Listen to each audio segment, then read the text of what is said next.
अस्सलामुअलैकुम वीवर्स, मैं हूं इंजीनियर हबीब और आप देख रहे हैं मेरा यूट्यूब चैनल जिसका नाम है इलेक्ट्रिकल वॉल। उम्मीद करता हूं आप सब लोग बिल्कुल ठीक ठाक होंगे, खैर खैरियत से होंगे। वीवर्स, इस वक्त मेरे पास मौजूद है मैक्स पावर की वीएफटीज। मैक्स पावर की वीएफटीज बहुत ही ज़बरदस्त वीएफटीज हैं। जैसा कि आपने देखा था कि इनके पास इन्वर्टर्स, बैटरीज, पूरी रेंज अवेलेबल होती है। व्यूअर्स, मैक्स पावर पाकिस्तान में ले आया है ओरिजिनल वीएफडीज जो कि आपको पूरी 1 साल की वारंटी पे मिल रही है। पाकिस्तान के अंदर ओरिजिनल वीएफडीज की अवेलेबिलिटी बहुत ही मुश्किल होती है, लेकिन इस सेक्टर को भी मैक्स पावर ने बहुत अच्छे तरीके से कवर किया है, जिसके अंदर ओरिजिनल वीएफडीज लेके आया है और आपको 1 ईयर की वारंटी मिलेगी। रेंज की बात कर लीजिए तो वाइड रेंज है, इनके पास 4 किलोवाट से शुरू होकर 75 किलोवाट तक अवेलेबल है। आपने कमर्शियल स्केल के ऊपर वीएफडीज लगानी है, इंडस्ट्रियल स्केल के ऊपर लगानी है, तो आप ये बाय कर सकते हैं। अब यहाँ पे सवाल पैदा होता है, आप इन्वर्टर्स क्यों नहीं लगा रहे और वीएफडी क्यों लगा रहे हैं? तो इसका बड़ा सिंपल सा आंसर है कि वीएफडी का पर्पस अलग है। वीएफडी का पर्पस ये है कि ये वेरिएबल फ्रीक्वेंसी ड्राइव है। आपकी मोटरों का जो सडन टॉर्क होता है, सडन झटका होता है, उसको ख़त्म करता है। तो इसका पर्पस अलहदा है, इसलिए जहाँ ये लगती है वहाँ पर इन्वर्टर नहीं लग सकता, जहाँ इन्वर्टर लगता है वहाँ पर ये नहीं लग सकता। तो इसका एक अलहदा ही यूज़ है जो कि कमर्शियल स्केल के ऊपर अगर आपके पास आटा चक्की है उस पर लग सकती है। उसके अलावा अगर आपकी बड़ी इंडस्ट्रीज चल रही हैं तो वहाँ पर मोटर्स हैं, वहाँ पर लग सकती है। तो इन सारी जगह पर इनकी एप्लीकेशंस हैं। हम इस पूरी वीडियो को कवर करेंगे डिफरेंट एस्पेक्ट्स में। यहाँ पर आप देख सकते हैं मेरे पास एक कंप्लीट डिटेल्स मौजूद हैं। ये मैं डॉक्यूमेंट ऐड भी कर दूंगा वीडियो के डिस्क्रिप्शन में, आप डाउनलोड कर लीजिएगा। इसके अंदर बेसिक पॉइंट्स कवर किए गए हैं और हम आज जान लेंगे इनकी कंप्लीट डिटेल्स। बिकॉज अगर हम इनके चंद एक इंपॉर्टेंट फीचर्स की बात करें तो फर्स्ट वन, इनका फीचर जो है वो रन ओनली ऑन सोलर, यानी ये वीएफडी का एक इंपॉर्टेंट फीचर ये है कि खाली अगर आपने इसको सोलर प्रोवाइड किया है ना, बैटरी तो ऑब्वियसली इसके साथ लगती नहीं है, बट ग्रिड नहीं अप्लाई कर रहे, जस्ट आप इसको सोलर प्रोवाइड कर रही हैं, ओनली सोलर के ऊपर आउटपुट देने की एबिलिटी रखता है।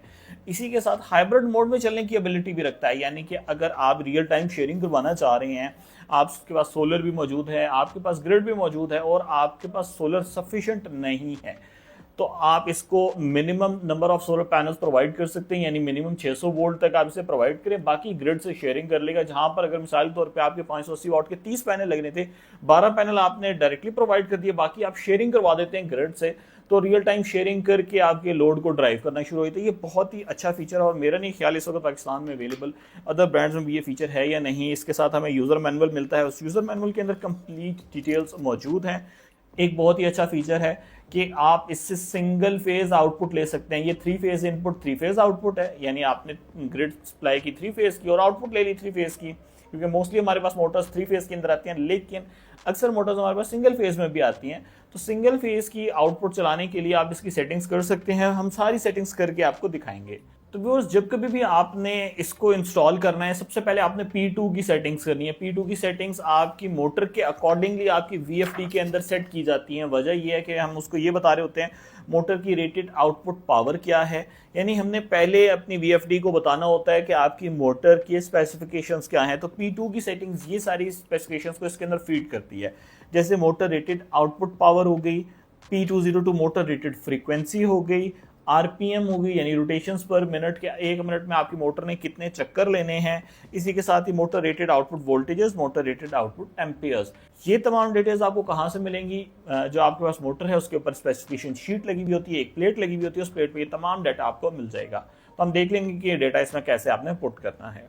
तो बस जैसे ही हमारी VFD स्टार्ट होगी, हमने इसको सोलर पे कनेक्ट कर दिया है, हम सबसे पहले इसे रीसेट कर लेंगे। रीसेट करने के लिए आपने P017 की सेटिंग में जाना है। P0 में एंटर कर लें, P017 इस पे एंटर कर लें, 0 है इसको 1 कर दें। व्यूअर्स, इसको 1 करके यहाँ पे फिर एंटर कर लें, इसके बाद एस्केप कर दें। हमारी VFD जो है वो रीसेट हो चुकी है। व्यूअर्स, अब हम इसको क्विक स्टार्ट कर लेते हैं। P2 के अंदर मोटर की प्रोग्रामिंग कर लेते हैं। मोटर की स्पेसिफिकेशन शीट आप देख सकते हैं, इसके ऊपर सारे पैरामीटर्स गिवन होते हैं। अगर HP के पैरामीटर्स यानी हॉर्स पावर से किलोवाट में कन्वर्जन नहीं है तो ऑनलाइन मैंने लिंक दे दिया, वहाँ से आप कन्वर्ट भी कर सकते हैं। तो P2 की सेटिंग में आते हैं। P2 की सेटिंग है, इसको एंटर कर लें, P201 पे एंटर कर लें और यहाँ पर आपने सेट कर देना आउटपुट पावर। आपकी मोटर की आउटपुट पावर कितनी है? हमारी 2.2 किलोवाट की है, इसको सेट करते हैं। ये हो गई व्यूअर्स 2.2 किलोवाट, इसको एंटर कर दिया। हॉर्स पावर में 3 हॉर्स पावर थी तो इसको कन्वर्ट किया, तो ये हमारे पास 2.2 किलोवाट की बन गई। P202 आपको मोटर रेटेड फ्रीक्वेंसी बताती है, तो इस वक्त स्क्रीन पे आप चेक कर सकते हैं कि फ्रीक्वेंसी 50 हर्ट्ज है, तो ये 50 ही रहने दें। P203 आरपीएम बताएगी। आरपीएम कितने हैं व्यूअर्स, ये देख सकते हैं 1450 आरपीएम की ये मोटर है, तो इसको हमने कर दिया 1450 के ऊपर, इसको भी एंटर कर लें। P04 motor rated output voltages enter करें, तो 380 वोल्ट के ऊपर ऑपरेट होती है, यहाँ पर 400 है, इसको भी 380 कर लें। आप 400 भी रख सकते हैं, 400 भी ओके हैं। 380 एंटर कर दिया। P205 की सेटिंग आपको बताती है आउटपुट एम्पेयर्स कितने मोटर लेती है, तो वो एंटर कर लें। तो वो 5 एम्पेयर, ये आप स्क्रीन पे देख सकते हैं 5 एम्पेयर लेती है, इसको एंटर करके एस्केप कर लें। हमारी क्विक स्टार्ट की सारी सेटिंग्स हो चुकी हैं। व्यूअर्स क्विक स्टार्ट के बाद हम आ जाते हैं ओनली पीवी आउटपुट। अगर आपने जस्ट सोलर से आउटपुट लेनी है तो आपको क्या करना है व्यूअर्स। अब हम देख लेते हैं कि हमने जस्ट सोलर के ऊपर आउटपुट लेनी है 3 फेज की, तो उसका क्या तरीकाकार है। व्यूअर्स टोटल 4 स्टेप्स हैं जिनको आपने फॉलो करना है। हमने इसके ऊपर सेटिंग्स की हुई है, आप ये देख सकते हैं। आउटपुट के ऊपर आपको वोल्टेजेस नजर आ रहे हैं, करंट नजर आ रही है, आरपीएम नजर आ रहे हैं। बट ये सेटिंग्स करने के लिए आपने आ जाना है प्रोग्रामिंग के सेक्शन में, और फर्स्ट वन पे आपने P8 के ऊपर आ जाना है। P8 पे आके आपने एंटर कर लेना है। P8 में P853 पे आ जाएंगे आप, और यहाँ पर इसको एंटर कर लेंगे। ये 0 है, इसको आपने 1 के ऊपर शिफ्ट कर देना है। देन आपने एंटर प्रेस कर लेना है। बिकॉज इससे VFD की हिडन सेटिंग्स जो है वो ओपन हो चुकी हैं। इसके बाद हम आ जाएंगे P0 की सेटिंग में, एंटर कर लेंगे और P17 के ऊपर आ जाएंगे। ये भी डिफॉल्ट में 0 है, इसको भी आपने 1 के ऊपर शिफ्ट कर देना है। इस पे एंटर कर लें। इसके बाद आपने PB की सेटिंग में आ जाना है। PB के अंदर 04 की सेटिंग में आ जाएं। ये 90 के ऊपर है, आपने इसको ले आना है 80 के ऊपर, depending upon input voltages. Solar के वोल्टेजेस कितने हैं, अगर आपके 600 वोल्ट है तो 90 पे रहने दें, 500 वोल्ट है तो आप इसे 80 पे ले आए। इसी तरीके से आप इसे चेंज कर सकते हैं। इसके बाद PB05 पे आ जाएं, और ये डिफॉल्ट में 10 पे है, इसको आपने ले आना है 5 के ऊपर।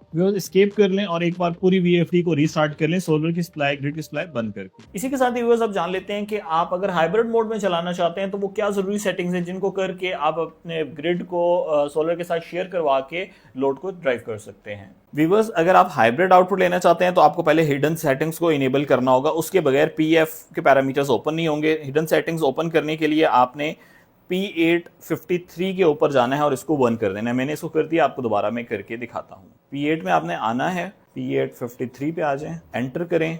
ये 0 होगा, आपने इसे 1 करना है। जैसे ही आप इसे 1 करके एंटर करेंगे, अब आपकी हिडन सेटिंग इनेबल हो गई है। अब यहाँ से आपने आ जाना है PF में, ये देखें PF आ गया, एंटर कर लें। यहाँ से 32 पे आ जाएं, शिफ्ट को प्रेस करके एंटर करें। ये आपके पास 2 है, इसको आपने ले आना है 0 पे और यहाँ से एंटर करते हैं, एस्केप कर लें। अब ये हाइब्रिड मोड में इनेबल हो गई है।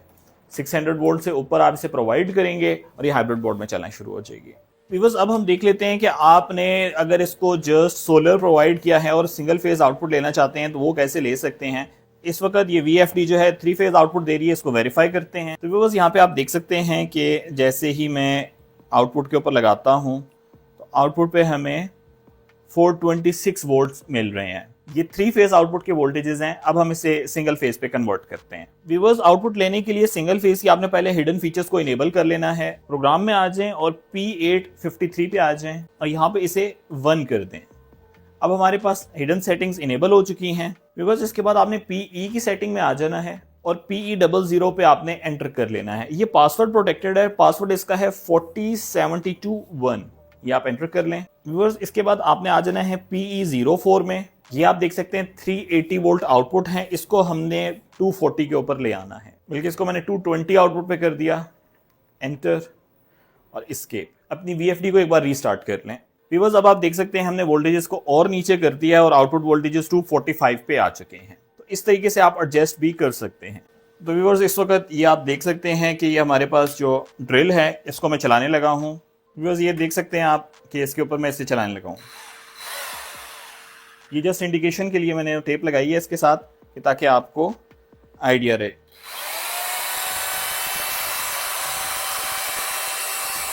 व्यूअर्स उम्मीद करता हूं कि आज की वीडियो आपको बहुत पसंद आई होगी और आपने जान लिया होगा मैक्स पावर की इन VFDs के हवाले से। अगर आप इनको परचेज करना चाहते हैं तो पाकिस्तान में एक वाइड नेटवर्क है मैक्स पावर की डीलरशिप का। आप किसी भी डीलर नेटवर्क पे जाके वहाँ से इस प्रोडक्ट के लिए अपनी क्यूरी पुट कर सकते हैं, आप प्रोडक्ट परचेज कर सकते हैं और अगर आप मेरे से परचेज करते हैं electricalwall.com से, तो हमारी all over the Pakistan services available हैं। आप मेरे अटक ऑफिस से भी आके परचेज कर सकते हैं, मेरे लाहौर ऑफिस से भी आके परचेज कर सकते हैं। और अगर ऑनलाइन आपने ऑर्डर प्लेस किया है तो हम थ्रू TCS, डाइवो सर्विसेज, बिल्टी services all over the Pakistan dispatch कर देते हैं। बट ख्याल इस बात करें कि मेरी वेबसाइट पे ऑर्डर जो है वो कैश ऑन डिलीवरी पे प्लेस होगा, बट आपने व्हाट्सएप पे बता देना अपना ऑर्डर नंबर, ताकि आप पेमेंट को प्रोसेस कर सकें। तमाम प्रोडक्ट्स की पेमेंट एडवांस ली जाती है, उसके बाद प्रोडक्ट को आप तक भेज दिया जाता है थ्रू योर प्रेफर्ड सर्विस। आप मुझे इलेक्ट्रिकल वॉल की टीम को, मैक्स पावर की टीम को अपनी दुआ में याद रखिएगा। Take care of yourself. अल्लाह हाफिज़। अस्सलाम वालेकुम।